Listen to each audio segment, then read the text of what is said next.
Eh bien voilà, cher ami, c'est encore un plaisir de vous rencontrer ici par l'intermédiaire de la caméra et de l'ordinateur, mais voilà, c'est un moyen comme un autre. Dieu peut utiliser tout cela et l'important c'est que la bénédiction passe et je crois qu'elle passe. Alors voilà, soyez bénis encore ce matin, hein, nous sommes là pour apporter le conseil de la parole de Dieu et c'est l'eau de l'esprit, la parole. Et justement, dans ces temps-ci, quand nous voyons la difficulté qu'il y a dans certains lieux de voir de l'eau potable, on sait qu'il y a une véritable guerre de l'eau. Il y a des tas d'endroits où des gens ne disposent pas de l'eau, d'une eau pure et sont obligés de se servir d'eau croupie. Hein, on a toutes ces photos qui reviennent un petit peu de tous les coins du monde où il y a une telle pollution que, en réalité, des tas de gens meurent de maladies, de dysenterie, de choléra, hein, de toutes sortes de maladies parce que, en fin de compte, on se trouve devant des eaux polluées. Il est bien certain que l'eau est quelque chose qui est une grande nécessité et par chaque individu a besoin, hein, d'un certain nombre de litres par jour pour les soins corporels, mais aussi pour la question de s'abreuver, la question de vivre, parce que s'il est vrai que nous pouvons faire quelques jours sans manger, sans boire, c'est tout de suite vite problématique. Donc là, on sait que l'eau est quelque chose de très précieux, de très important dans cette époque, et nous voyons d'ailleurs la cherté de l'eau, hein, pour certains endroits, et c'est vrai que le fait de creuser des puits, tout ce qui s'ensuit, est quelque chose de très onéreux. Nous avons eu l'occasion, c'est vrai, pour ACBC de pouvoir sponsoriser des puits au Nigeria pour les chrétiennes qui, en fin de compte, devaient faire de longs kilomètres avec des jarres, avec des bidons, tout ça au milieu des musulmans, avec tous les inconvénients, hein, de la bagarre, de la jalousie et de tous les conflits. Et nous avons eu l'occasion de pouvoir sponsoriser 3 puits et c'était une grande joie. Et j'aurais voulu être là-bas pour voir la joie de ces gens qui en avaient fini avec des corvées dures et pénibles et des agressions et de voir que l'eau coulait librement. Et ça, c'est important. C'est toujours une grande joie que de voir l'eau couler, n'est-ce pas? Hein, je crois que c'est quelque chose qui est tellement rafraîchissant, surtout quand il fait aride, hein, de voir l'eau qui coule, c'est quelque chose de très important. Alors, essayez d'imaginer combien, pour le peuple de Dieu qui devait aller pendant 40 ans de désert, devant la difficulté qu'il y avait justement de se procurer de l'eau partout. Eh bien, mes amis, pendant 40 ans, ils ont eu à boire. Et nous allons prendre ici un exemple qui est un exemple assez spécial parce que c'est d'ordre du surnaturel, du prophétique mis en application, et cela doit nous interpeller pour ce qui a causé cette dimension surnaturelle. Voilà, il nous est dit dans Nombre 21, versets 16 à 18, de là, il nous est-il dit, ils allèrent à Ber. C'est ce Ber où l'Éternel dit à Moïse, rassemble le peuple et je leur donnerai de l'eau. Alors Israël chanta ce cantique, monte puis, chantez en son honneur, puis que les princes ont creusé, que les grands du peuple ont creusé, avec le sceptre, avec leur bâton, au désert, ils allèrent à Matana. Mes amis, voilà, il nous est dit que Dieu va donner de l'eau et il donne en fin de compte une indication et nous voyons que ce sont les princes, les anciens, les grands du peuple qui s'avancent. Pourquoi? Parce qu'ils représentent l'autorité. On parle ici de bâton, de sceptre. C'est bien connu qu'en fin de compte, celui qui a un sceptre, eh bien, est un prince. Et on parle aussi du bâton. D'ailleurs, Moïse lui-même avait un bâton et c'est à travers de ce bâton que Dieu même s'est servi pour faire des grands signes et des grands prodiges. Donc ça représente toujours une manifestation de l'autorité qui est déléguée. Hein, quand il a envoyé Moïse, eh bien il a dit, voilà, lance ton bâton et ça va devenir un serpent. Et on sait que le serpent de Moïse a mangé les serpents, hein, des sorciers qui étaient là. On voit l'autorité du bâton et on sait que quand Moïse a levé son bâton sur la mer Rouge, eh bien la mer Rouge s'est ouverte en deux. Voyez donc, ce bâton, ce sceptre, en fait, compte représente une autorité que Dieu délègue et dans un but, c'est de faire du bien. Parce que Dieu n'avait pas du tout l'intention, hein, vous savez, quand les Égyptiens poursuivaient les Juifs, pendant un moment, ils ont cru que Dieu allait les envoyer dans un désert pour mourir de soif et de faim. Mais nous voyons que Dieu a pris soin de tout ce peuple tous les jours pendant 40 ans. Il nous est dit que leurs chaussures ne se sont pas usées, que leurs vêtements ne se sont pas usés. Ils ont eu à manger et à boire tout le temps. Et nous voyons ici qu'il y a dès les débuts une intervention qui est d'ordre surnaturel, prophétique. Et je crois que c'est quelque chose de très important. Pourquoi? Parce que en réalité, il nous est dit qu'Israël chanta un cantique. Et il appela, en fin de compte, du point de vue prophétique, monte, puis, monte, montez. Et il chantait en son honneur. C'était un honneur parce que c'était quelque chose de glorieux, c'était quelque chose que Dieu leur donnait. Et en fin de compte, avec leur louange, avec leur adoration, avec leur contentement, eh bien, ils ont vu quelque chose. On n'a jamais vu un puits creusé en tapant avec des bâtons.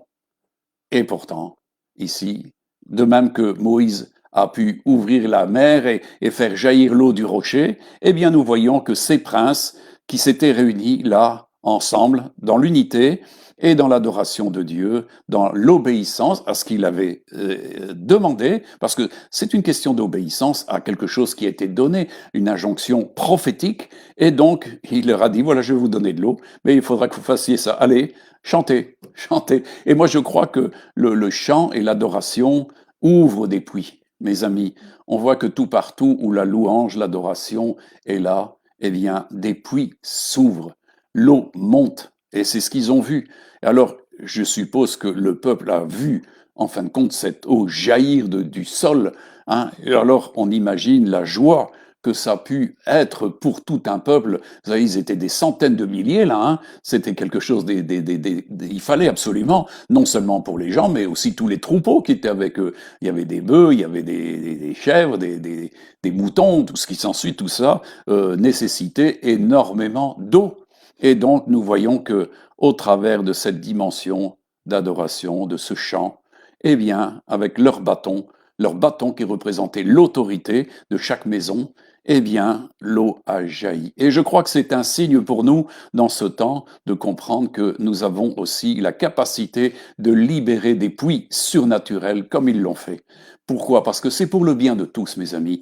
Et il est certain que ces puits allaient profiter à la nature, aux bêtes sauvages, mais à son peuple et à tous ceux qui ont faim, qui avaient soif. Donc, vous voyez combien la dimension était là pour concrétiser, en fin de compte, un besoin, parce que Dieu répond aux besoins et il n'a pas conduit son peuple pour qu'il aille mourir au désert. Et encore maintenant, Dieu ne veut pas que son peuple puisse mourir de soif spirituelle, parce que ici, il faut repenser dans un cadre de vie spirituelle, de loi spirituelle, de l'eau spirituelle qui est la parole de Dieu. Et c'est vrai que hier, nous avons donc assisté par vidéoconférence, et je crois que plusieurs d'entre nous ont pu se joindre à nous dans cette instruction qui a été donnée depuis Dallas au Texas avec Monica. Et vous avez donc son bonjour pour ceux qui n'étaient pas là. Et ça a été très intéressant de voir que on a retrouvé un petit peu nos amis d'un peu partout de la France, puisque en réalité c'était particulièrement pour tout ce qui était de la francophonie. Donc nous avons eu l'occasion d'avoir ce temps d'enseignement avec Monica qui reprenait des bases que pour certains c'était connu, pour d'autres bah, c'était un approfondissement et puis pour d'autres c'était une découverte. Donc en réalité nous sommes passés évidemment par un temps aussi pratique parce que c'est ça qui est important, c'est de déboucher sur des choses pratiques. Et justement nous avons eu tout ce temps avec donc de chant, de parler en langue, hein, pour en fin de compte chercher la révélation de Dieu et l'interprétation du parler en langue. Et Roby me disait après qu'elle avait eu vraiment pendant ce temps la sensation d'être comme ces sacrificateurs qui se tenaient devant l'autel de Dieu, devant le trône de Dieu, et qui en fin de compte ouvraient une voie. Ouvraient donc, et moi je crois que ça rejoint un petit peu ce qu'on vient de voir ici avec ces princes d'Israël qui en fin de compte se tenaient et chantaient. Et donc, moi je crois qu'il y a le chant en langue, il y a la prière en langue, en différentes langues. Eh bien, moi je crois que là, c'est l'élément de puissance qui pour nous est donné vraiment pour être les sacrificateurs, les princes de ce temps qui peuvent encore ouvrir, parce que c'est par l'esprit. Et on sait que à partir du moment où les 120 avec les apôtres, avec Jésus, ses frères et tout ce qui s'ensuit, ils se sont unis dans la prière, eh bien, ils ont ouvert un puits extraordinaire à Jérusalem. Un puits qui, en fin de compte, est allé par-delà toute la terre. Et ça, c'est important de voir que, en fin de compte, il y a toujours la possibilité maintenant de libérer, en fin de compte, des eaux surnaturelles, les eaux de Dieu, hein, les eaux. Quand on parle de Noé, on parle des eaux d'en haut et des eaux d'en bas. Hein, on sait que, en réalité, le manteau de la terre contient encore plus d'eau il y en a au-dessus du sol. Donc, c'est dire que, en fin de compte, il y a des ressources étonnantes, et je crois que Dieu a des ressources étonnantes pour son pays et pour ses enfants. Mes amis, je veux vous prendre avec vous aussi une histoire de puits, parce que il y a des puits qui peuvent avoir été faits et puis ensuite peuvent être perdus, comblés, contestés. Et c'est dans Genèse. En réalité, il s'agit d'Isaac. Hein, Isaac, eh bien, dans Genèse 26, à partir du verset 12 à 22, Isaac sema dans le pays, il recueillit cette année le centuple, car l'Éternel le bénit. Vous voyez combien la bénédiction, en fin de compte, était sur l'enfant d'Abraham, parce que Dieu a désiré bénir cette génération, et c'est ce qui se passait. Donc il a recueilli au centuple, et il nous est dit, car l'Éternel l'avait béni. Cet homme devint riche, et il alla s'enrichissant de plus en plus, jusqu'à ce qu'il devint fort riche. Il avait des troupeaux de meux du bétail, et des troupeaux de gros bétail, et un grand nombre de serviteurs. Aussi, les Philistins lui portèrent envie. Vous voyez, les ennemis sont là, le peuple de Dieu ne peut pas prospérer sans qu'il y ait des choses qui se produisent contre eux.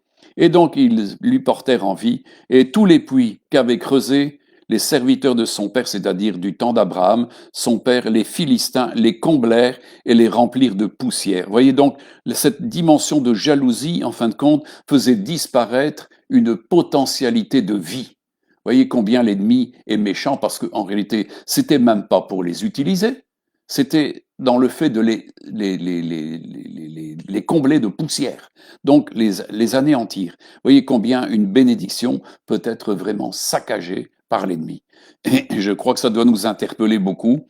Alors, voyez, donc, et il nous est dit ici au verset 16, et Abimelech dit à Isaac, va-t'en de chez nous, car tu es beaucoup plus puissant que nous. Isaac partit de là et campa dans la vallée de Guérar, où il s'établit. Isaac creusa de nouveau les puits d'eau qu'on avait creusés du temps d'Abraham, son père, et qu'avaient comblés les Philistins après la mort d'Abraham. Il leur donna les mêmes noms que son père leur avait donnés. Les serviteurs d'Isaac creusèrent encore dans la vallée et y trouvèrent un puits d'eau vive.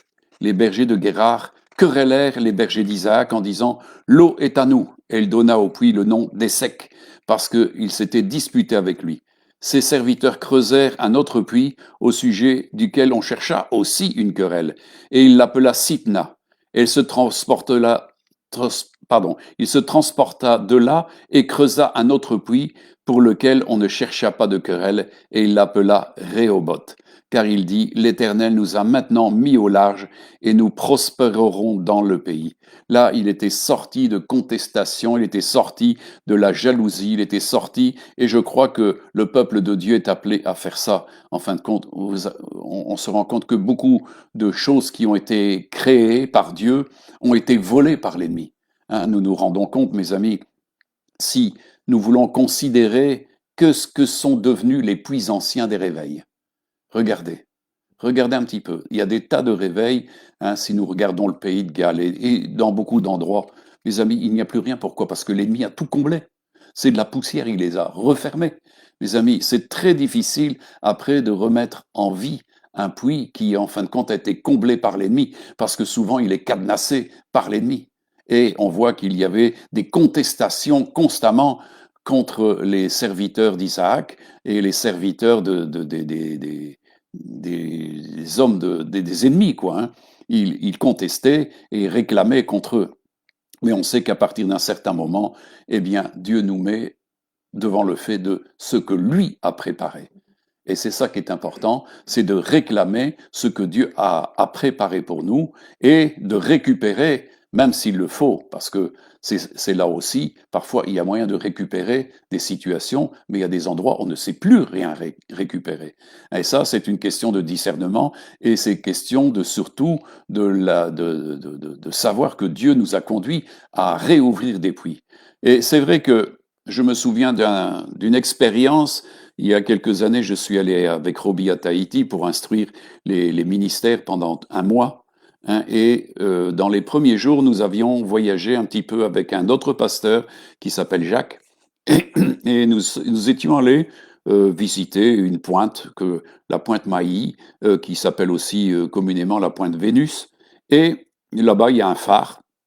Et Jacques voulait me faire montrer le phare. Mais bon, personnellement, des phares, j'en ai déjà vu beaucoup dans le monde, et je dois dire que ça ne m'attirait pas spécialement. Mais quand j'étais dans cet environnement-là, mes amis, tout d'un coup, une puissante onction est venue sur moi. C'était quelque chose, je ne comprenais pas l'origine de cette onction. Pourquoi, dans ce terrain, tout d'un coup, la puissance de Dieu venait sur moi, l'onction venait sur moi euh, pour me dire qu'il y avait quelque chose ici de particulier que Dieu voulait que je comprenne. Et après, Jacques revient vers moi, le pasteur, il me dit, mais tu sais, c'est ici que, en réalité, à cette pointe-ci, que l'évangile a pénétré à Tahiti, et de là, s'est propulsé, s'est propagé dans toute la Polynésie. Et un peu plus loin, je voyais qu'il y avait des gros rochers avec justement des cartes marines, avec des choses qui montraient les différentes voyages que depuis cet endroit était parti l'évangile. Mes amis, c'était un endroit d'un puits. Et c'est vrai que le dimanche qui suivait, eh bien, j'ai prêché justement sur cette dimension des puits.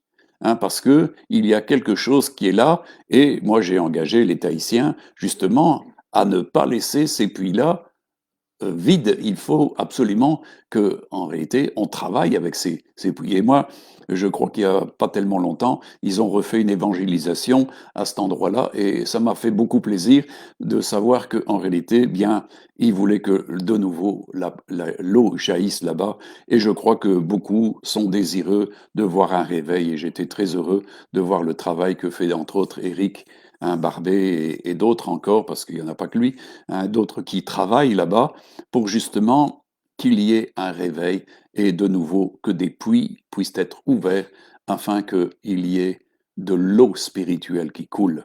Hein, c'est une eau surnaturelle qui, elle, abreuve l'âme. Et ça, c'est tellement important. Alors, mes amis, qu'est-ce que nous pouvons dire des puits anciens qui se sont taris? Et il est important de revenir et de faire jaillir encore dans ce temps. Mes amis, beaucoup de puits sont en mauvais état. Et quand on rentre dans certaines églises, c'est pas des puits, c'est nos, c'est des citernes, hein, et c'est important. Hein. Et vous savez que là-dedans, il faut comprendre que dans cette histoire-là, c'est toujours la dimension de Jésus qui est l'esprit de la prophétie, mais qui est aussi le rocher. Dans 1 Corinthiens, Paul nous parle de cela.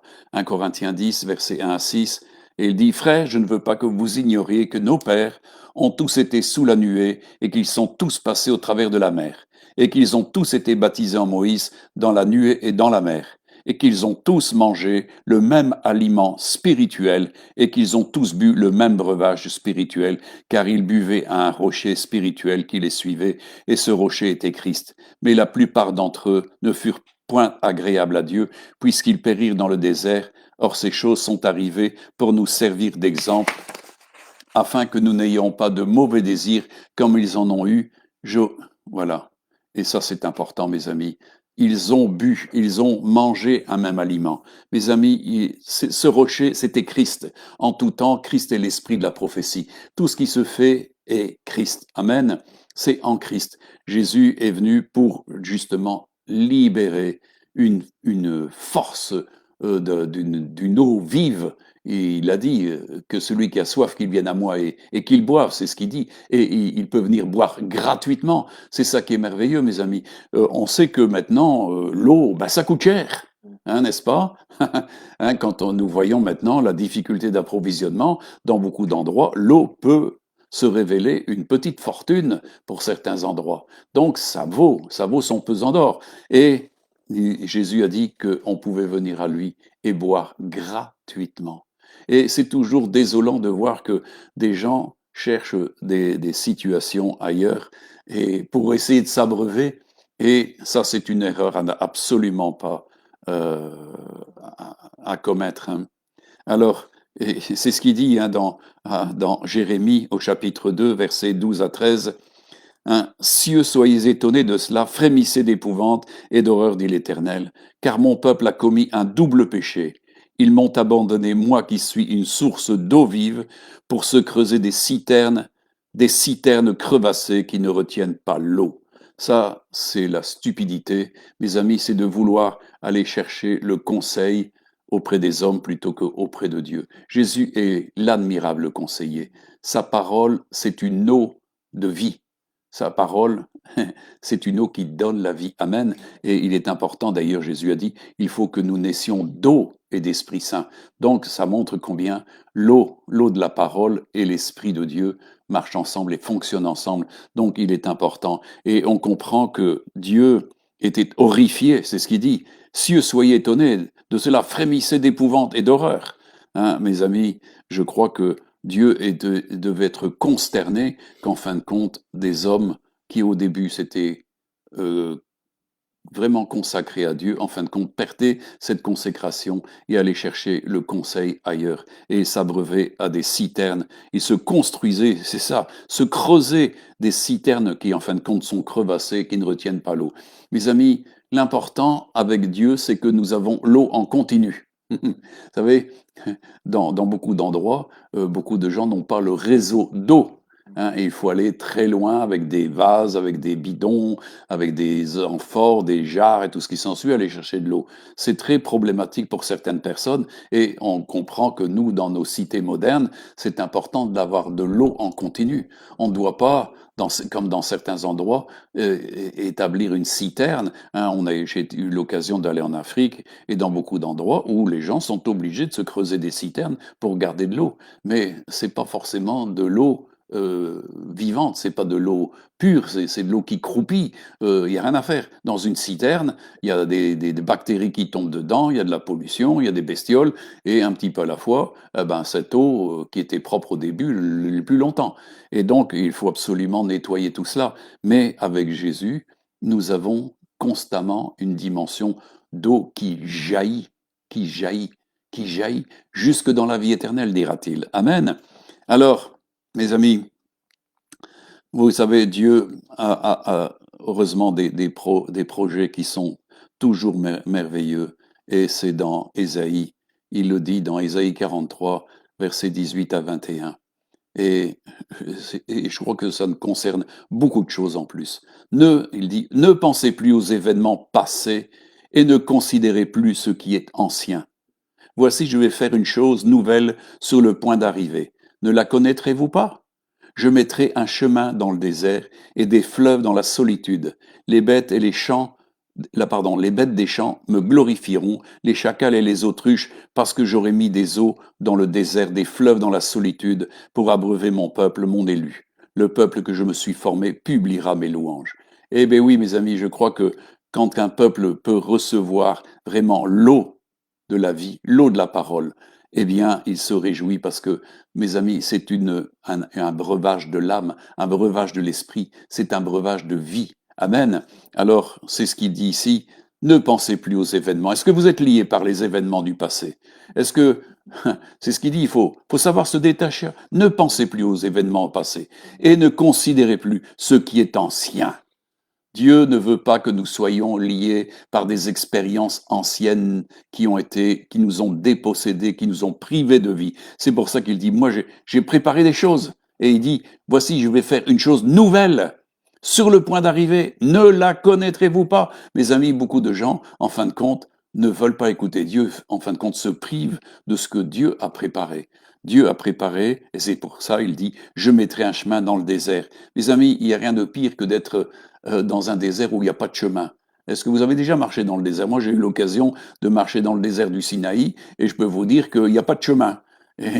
Et c'est très pénible parce qu'il n'y a pas d'eau non plus. Hein, pour trouver un puits d'eau, c'est très difficile.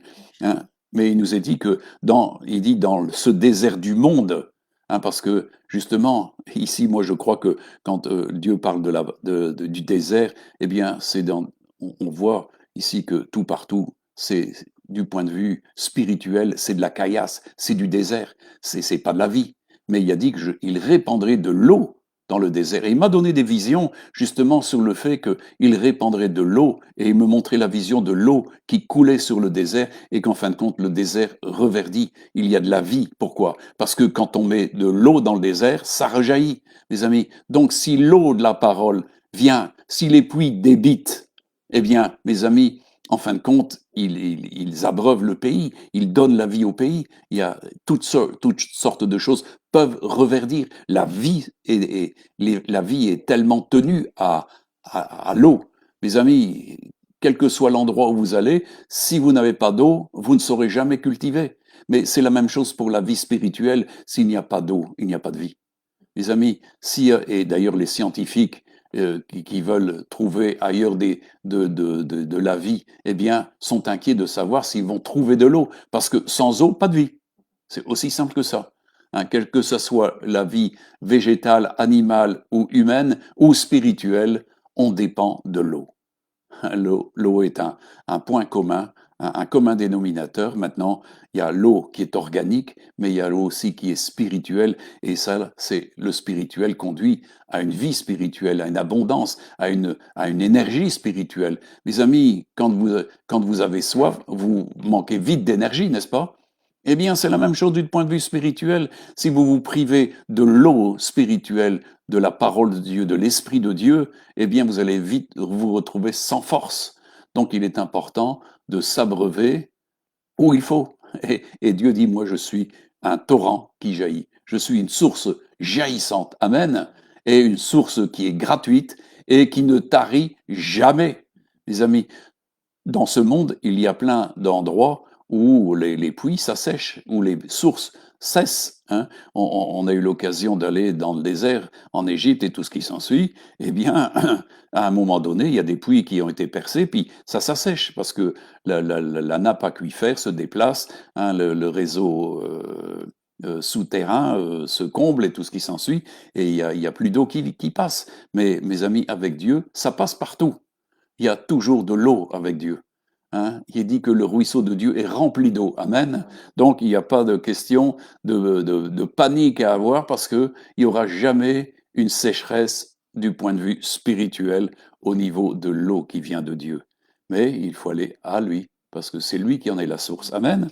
Alors, donc, comme on l'a vu, ne soyez pas étonnés. Hein. Donc c'est Dieu qui parlait de cette erreur dans Jérémie. Et alors, mes amis, on sait qu'il y a la guerre de l'eau, mais on sait que nous devons vérifier, en fin de compte, la qualité de l'eau. On sait que tout partout, maintenant, il y a beaucoup d'inspecteurs qui visent justement à garder les cours d'eau en état de façon à ce qu'il n'y ait pas de pollution, les côtes des mers et tout ce qui s'ensuit, des océans, tout ça est surveillé. On sait que on est en train de faire la guerre un petit peu à tous les éléments de plastique qui sont en train de flotter. On sait qu'il y a quasiment presque plusieurs continents de plastique qui flottent sur les océans. Mes amis, on sait que tout ça, ben, c'est la pollution et c'est une manœuvre de l'ennemi qui, en fin de compte, veut toujours détruire l'œuvre de Dieu au travers de gens qui sont en fin de compte, malfaisants et qui prennent pas conscience de la nécessité de veiller à la qualité. Hein. Vous savez, quand Dieu parlait de son peuple, il a parlé des brebis qui, en fin de compte, souillaient le pâturage des autres. Mais aussi, quand il fallait s'abreuver, elles souillaient par la boue, en fin de compte, en remuant la boue, si bien qu'en fin de compte, les autres brebis étaient tenues de boire de l'eau boueuse. Et Dieu a dit qu'il entrait en jugement justement contre les brebis qui s'affrontaient les unes les autres et qui se faisaient du tort les unes aux autres, hein, en donnant des coups de tête et tout ce qui s'ensuit, et en fin de compte en spoliant. Mes amis, il est important que chacun ait accès, et c'est là où, en fin de compte, les puits doivent être des puits de convivialité. Hein. Une église est un lieu de convivialité où l'eau doit couler, où la grâce doit couler, où l'amour doit couler. C'est ça. L'Église, ça représente un puits. Alors, vous comprenez l'importance que Dieu a dit qu'il jugerait contre ces brebis qui, en fin de compte, et ces boucs qui, en fin de compte, faisaient un sale travail contre son troupeau. Il est important que nous prenions conscience que, eh bien, nous sommes là pour libérer une eau pure pour les autres. une eau qui va les désaltérer afin que ça soit une bénédiction. Alors, mes amis,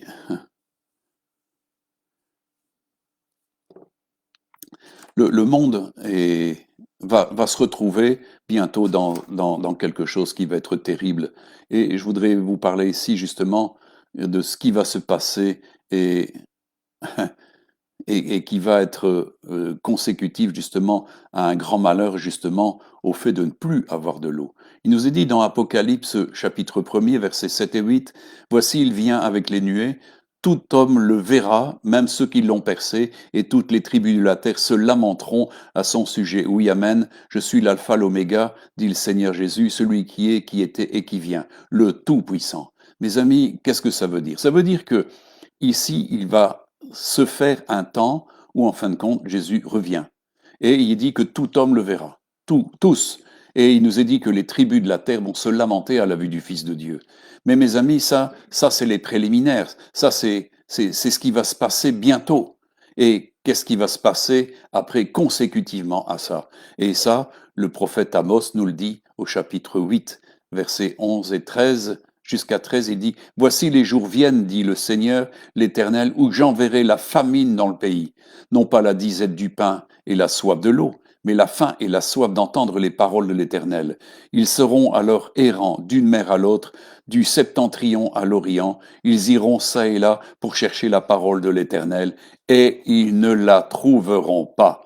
En ce jour-là, les belles jeunes filles et les jeunes hommes mourront de soif spirituelle, parce que c'en est fini du temps de la grâce, parce que la parole de Dieu, c'est la parole de la grâce. Comment recevons-nous cette dimension de la parole de Dieu? C'est sa parole de grâce. Elle est un breuvage, elle est une nourriture pour nous, mes amis. Mais il nous est dit ici que aussitôt que l'Église sera retirée, consécutivement à la venue de Jésus dans les nuées, il va reprendre avec lui son peuple, mais c'est fini, l'Esprit Saint est retiré. Il n'y aura plus de guide, il n'y aura plus d'instructeur. Pourquoi? Parce que les élus seront partis. Ils seront partis, c'est fini. Et alors il nous est dit que, eh bien, il y a une fin qui va s'établir tout partout, une disette, non pas du pain et de l'eau, mais une faim, une soif d'entendre les paroles de l'Éternel, pour chercher une consolation, pour chercher un encouragement, pour chercher une solution, et il n'y en aura plus. Est-ce que vous comprenez l'importance des moments que nous vivons? Comme disait David Wilkerson, ce n'est pas une plaisanterie que de se préparer.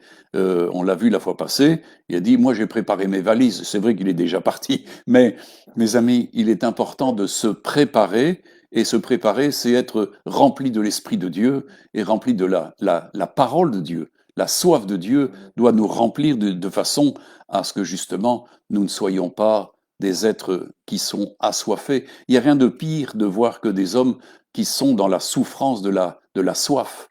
Vous savez, c'est un supplice que de vivre la soif. Et mes amis, essayez d'imaginer tous ces belles jeunes filles, comme il le dit ici dans Amos, tous ces jeunes hommes, tous ces jeunes hommes qui mourront de soif spirituelle.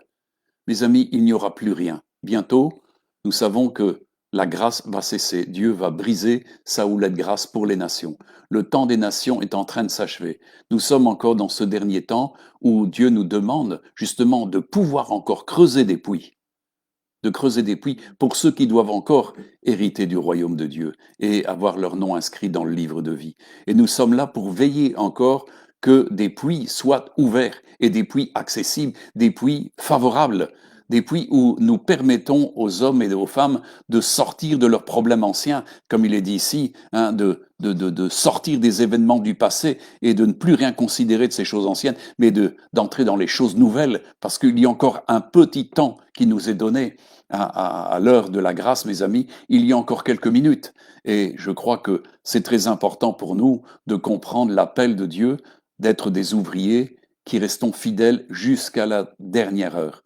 Moi, je crois que nous sommes les ouvriers de la dernière heure et nous sommes là encore pour ouvrir des puits. Dieu va nous donner encore, maintenant, on ne sait pas quelle est l'importance de ce puits. C'est vrai qu'il y a eu des occasions de voir des endroits où des puits énormes ont pu être faits. Hein, si on regarde les réveils d'Azusa Street, de Kenridge, hein, du Pays de Galles, hein, de Timor et tout ce qui s'ensuit, des réveils d'Argentine, mais bien souvent, les chefs qui étaient là se disent après un certain temps, qu'est-ce qui reste du réveil? Qu'est-ce qui reste du puits?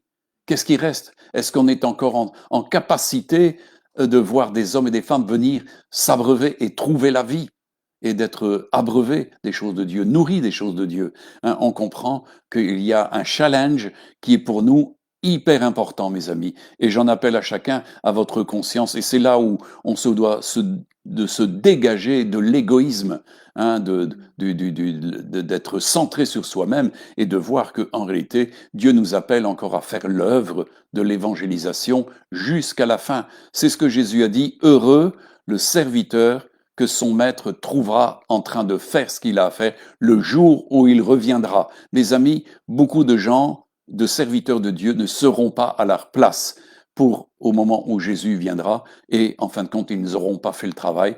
Dieu appelle ça des serviteurs paresseux et méchants.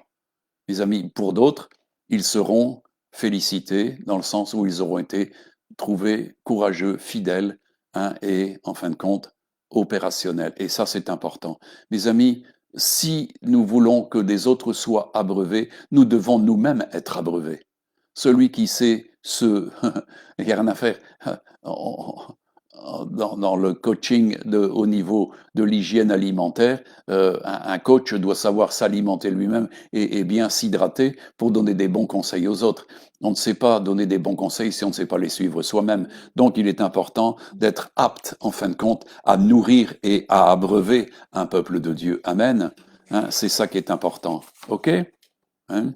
Alors, on comprend, hein, d'autant plus cette dimension de ce qui s'est passé quand Jésus est passé par la Samarie avec où il est venu auprès du puits de Jacob, hein, et il était fatigué et là, bien sûr, ses apôtres sont partis chercher à manger. Il nous est dit qu'il y a une femme qui est venue. Hein, il nous est dit une femme de Samarie vint puiser de l'eau. Jésus lui dit donne-moi à boire, car ses disciples étaient allés à la ville pour acheter des vivres. La femme samaritaine lui dit comment, toi qui es juif, me demandes-tu, à moi, samaritaine, à boire, à moi qui suis une femme samaritaine? Les Juifs, en effet, n'ont pas de relation avec les Samaritains. Jésus lui répondit, si tu connaissais le don de Dieu, et qui est celui qui te dit, donne-moi à boire, tu lui aurais toi-même demandé à boire, et il t'aurait donné de l'eau vive. Seigneur, lui dit la femme, tu n'as rien pour puiser, et le puits est profond. D'où aurais-tu donc cette eau vive? Es-tu plus grand que notre père Jacob, qui nous a donné ce puits et qui en a bu lui-même, ainsi que ses fils et ses troupeaux? Jésus lui répondit, quiconque boit de cette eau aura encore soif, mais celui qui boira de l'eau et que je lui donnerai n'aura jamais soif. Et l'eau que je lui donnerai deviendra en lui une source d'eau qui jaillira jusque dans la vie éternelle. La femme lui dit, Seigneur, donne-moi cette eau, afin que je n'ai plus soif et que je ne vienne plus puiser ici.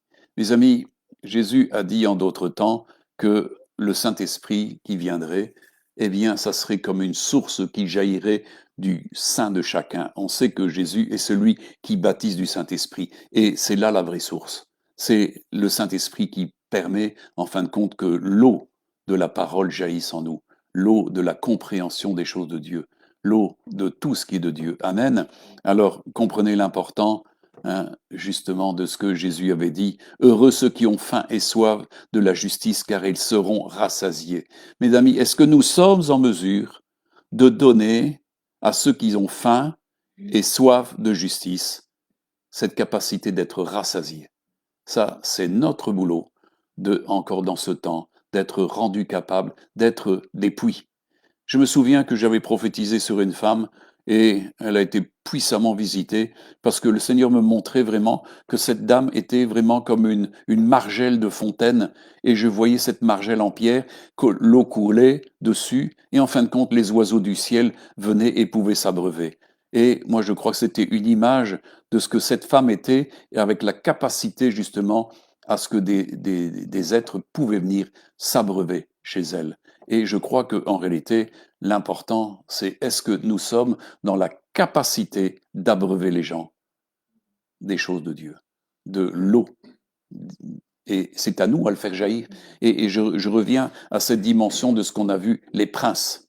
Les princes ont une autorité pour faire jaillir l'eau. Ils l'ont fait avec leur bâton d'autorité. Mes amis, nous avons encore une capacité d'autorité qui nous permet justement de faire jaillir l'eau.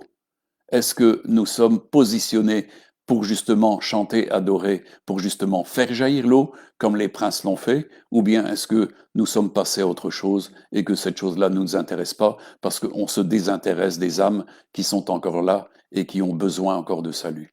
Mes amis, quand Dieu a dit qu'il allait donner à boire, il a pensé à tout le monde. Il a dit, vous allez avoir à boire, tous les bêtes, les animaux, les gens, les petits, les grands, les enfants, tous les vieillards, tout le monde. Mes amis, c'était énorme, hein, et je crois que ça a été une joie terrible de voir cette eau jaillir du sol sous l'autorité des princes et des grands qui tapaient avec leurs bâtons. C'est surnaturel, mes amis, mais nous pouvons amener de la même manière, d'une manière surnaturelle, avec l'autorité que Dieu nous donne dans la prière, dans l'intercession, dans le parler en langue, dans les chants, dans l'adoration, de libérer encore un puits qui va jaillir, mes amis. Et on sait que Isaac a pu, en fin de compte, finir avec un puits qui s'appelle Rehoboth. Dieu l'avait mis au large, il avait donné du succès. Dieu veut encore donner du succès à ses enfants, car Dieu est un Dieu de succès jusqu'à la fin. Dieu est un Dieu de victoire, mes amis. Et c'est là où nous ne devons pas permettre à l'ennemi d'avoir enterré les puits, de les avoir comblés de poussière. Mes amis, plein de puits sont comblés de poussière. Il y a des endroits où il n'y a plus rien à faire. Mais moi, je crois que on doit suivre le conseil de Paul. Il dit, moi, je me suis fait l'honneur d'annoncer l'évangile là où il n'a pas été annoncé. Là, c'est les endroits des puits. Alors, regardez où Dieu veut guider. Mes amis, j'en parlais justement à Christian tout à l'heure, quand Paul a voulu aller en Mysie, il pensait faire l'œuvre de Dieu là-bas. Et le Saint-Esprit l'a interdit. Il a voulu aller en Bithynie, de nouveau, l'Esprit Saint lui a interdit d'y aller. Et la nuit, il a reçu une vision d'un Macédonien qui lui a dit, viens à notre secours. Et là, il a conçu que c'était là qu'il allait pouvoir ouvrir des puits. C'est là, quand Jésus a dit à Paul, voilà, tu as rendu témoignage de moi à Jérusalem, maintenant tu vas aller rendre témoignage de moi à Rome, devant César. Voilà, il y avait des puits qui étaient là et qui devaient être percés, qui devaient être ouverts. Et donc, Paul n'a pas résisté chaque fois. Il ne résistait jamais aux visions. Il ne résistait jamais à l'injonction du Seigneur. Parce que le Seigneur veut conduire ses serviteurs justement à ce que des puits soient ouverts. Et mes amis, heureusement que Paul est allé à Rome parce qu'on n'aurait pas reçu l'évangile chez nous.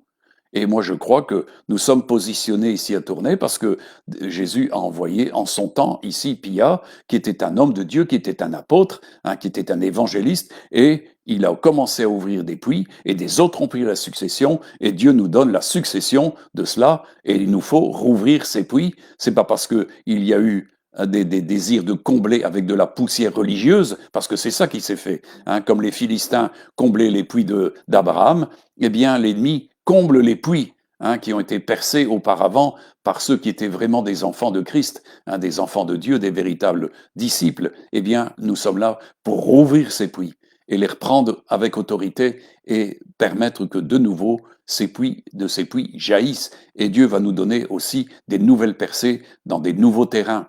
Regardez, considérez, comme il a dit, oubliez les choses anciennes. Hein, j'ai préparé des choses nouvelles. Ne les connaîtrez-vous pas? Il pose une question. Est-ce qu'on veut les connaître ou on ne veut pas les connaître? C'est là où on est désireux des choses nouvelles. Vous savez, justement, j'ai parlé la fois passée, hein, dans le cours de disciples, au fait qu'est-ce que c'est qu'une outre sèche? Eh bien, c'est quelqu'un qui n'aborde plus les nouveaux projets de Dieu. Il en a marre. Il ne veut plus rien. C'est tout. Il ne se lance plus dans l'aventure de la foi. La foi, c'est toujours une marche aventureuse où on s'engage parce que Dieu nous a donné un projet et de ce projet va jaillir quelque chose. De ce projet va jaillir la vie. Et mes amis, c'est important dans ce temps-ci de comprendre que Dieu veut nous utiliser encore, mais c'est là où on s'établit soit dans une outre neuve qui peut recevoir le vin nouveau ou une outre sèche qui en fin de compte est incapable de recevoir ce qui est nouveau. C'est ça, c'est l'inaptitude en fin de compte dans les outres sèches. Elles sont plus capables. Elles sont plus capables de recevoir et tout se perd. Mais ceux qui sont capables, eh bien, il nous est dit que eux peuvent recevoir le vin nouveau, et comme il est dit, le vin nouveau se bonifie, et le vin et les outres se gardent, a dit Jésus. Et on dit que le vin ancien est meilleur que le nouveau. Donc il y a une bonification, parce que justement, il y a une maturation du royaume de Dieu, et tout devient de plus en plus excellent. Mais c'est là où les puits sont entretenus. Mes amis, un puits, s'il ne s'entretient pas, il se comble. Il est important que l'eau coule. Et comme dit Jacques, d'une source, on ne peut pas avoir de l'eau saumâtre ou de l'eau douce. On doit, il y a un choix qui se fait, c'est l'eau douce ou l'eau amère, l'eau dangereuse. Mes amis, est-ce que nous sommes capables d'être des sources qui amènent la douceur de la parole de Dieu, les choses de Dieu, ce qui va vraiment abreuver, ce qui va vraiment guérir, ce qui va vraiment consoler, ce qui va vraiment édifier, ce qui va vraiment encourager. Dieu veut qu'on soit des disciples qui formons d'autres disciples. Mais pour ça, il faut être des sources qui soient nettes de toute espèce de souillure pour libérer, en fin de compte, un enseignement de qualité. Jésus a dit, ma parole est esprit, ma parole est vie. C'est l'eau de la parole. Et nous devons comprendre que c'est ça qui est important. Libérer l'esprit, qui est l'esprit de la parole, la vie qui est dans la parole. Amen. Voilà, mes amis, je vous laisse ceci en réflexion. On aura encore demain soir un cours de disciples sur des choses intéressantes, mais je crois que c'est très important de comprendre que Dieu nous appelle encore à être ses princes. Et Dieu nous a appelés justement un sacerdoce royal. Amen. Nous sommes une nation sainte, un sacerdoce royal, et justement, nous avons encore l'autorité de faire des puits avec une autorité spirituelle dans la louange, dans l'adoration. Et là, Dieu va libérer à certains endroits et nous allons voir des choses se répandre. Le monde veut circonscrire tout ça. Ils sont comme les Philistins. Et on voit tout ce qu'on fait ici actuellement, c'est combler les puits. On veut fermer les églises. Le mouvement mondialiste qui est là, avec leur grand reset, comme ils le disent, veulent neutraliser tout ce qui est de Dieu, faire disparaître tout ce qui est de Dieu. Mais ce qui a été établi par Dieu va rester jusqu'au moment où Dieu dira maintenant ça suffit. On sait que quand Jésus va venir, c'est terminé. Les puits n'auront plus de raison de jaillir. C'est fini. Mais jusqu'à ce jour-là, jusqu'au jour où Jésus revient, jusqu'à la dernière minute, des puits doivent encore jaillir. Amen. Et c'est notre qualification, c'est notre responsabilité de faire jaillir encore l'eau de la vie. Amen. Amen. Voilà, que le Seigneur vous bénisse par cet enseignement, et cherchez à être de ceux qui abreuvent les autres, qui nourrissent les autres. Amen.